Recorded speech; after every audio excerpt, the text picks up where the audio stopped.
changé.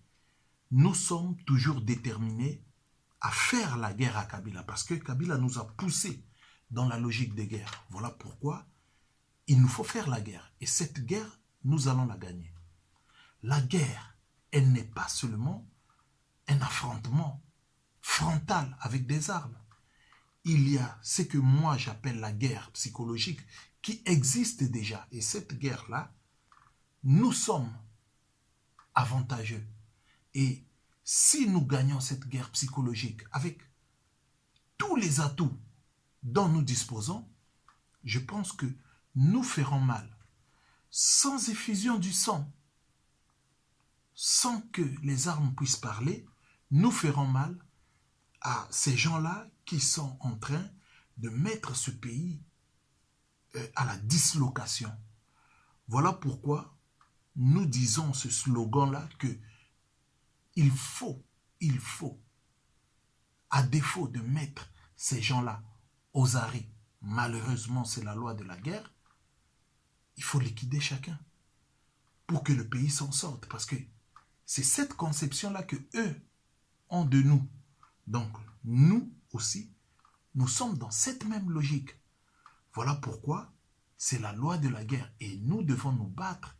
Le peuple congolais doit se battre avec nous dans l'esprit patriotique pour récupérer ce pays.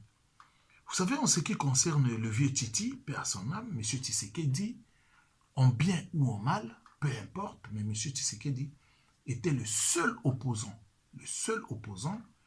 qui a mis à mal Hippolyte Kanambe alias Kabila. Et il est incontestablement vrai de dire que le vieux a été assassiné. Et vous savez qui a assassiné le vieux Titi? Moi, je vais vous dire. Mais le vieux Titi a été assassiné par la personne qui aujourd'hui fait le contraire de ce que lui a fait. Nous voyons le conclave qui s'est passé en Afrique du Sud. Qui l'a fait? Et cette personne-là a copié la même méthode qu'avait fait le vieux Titi. Donc, il s'en est accaparé. Il est dans la même liste des gens qui ont commis ce crime et qui devront être jugés pour assassinat à une personnalité politique. Il y a les gens qui, aujourd'hui, se prétendent être des fils politiques du vieux Titi, qui aujourd'hui se trouvent Premier ministre. Comme par hasard, Premier ministre, cherchant à incarner ce que le vieux a voulu incarner. Je vous ai déjà cité deux personnes. Il y a la troisième personne. La troisième personne qui aujourd'hui, son père décédé, ne porte pas le deuil. À gauche, à droite, circulant à gauche, il est là, tantôt au nord, tantôt au sud, alors que le père n'est pas encore enterré. L'esprit bantou n'existe même pas dans cette personne. Et c'est extrêmement grave. C'est la troisième personne que je vous ai citée. Sans citer leur nom, vous comprendrez qui c'est. Et la quatrième personne qui a tué le vieux Titi, c'est cette personne-là qui a trouvé en vieux Titi le seul opposant capable de mettre à mal sa politique. Donc, ces quatre personnes-là, il fallait qu'ils puissent liquider le vieux Tshisekedi pour qu'aujourd'hui, qu'ils aient le champ libre d'organiser le conclave, d'être Premier ministre, d'aller à gauche, à droite, tourner entre Bruxelles, Paris, Europe, Asie, Amérique, partout.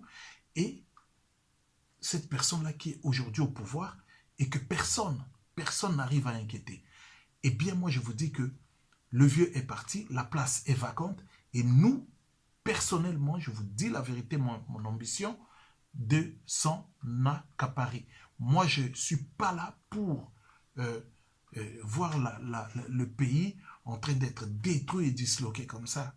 Il y a des braves personnes qui sont là, qui ont les mêmes ambitions pour le Congo. Eh bien, travaillons ensemble pour récupérer ce pays et remettre ce pays sur ce chemin-là que nous voulons pour l'avenir de chaque Congolais et de notre nation.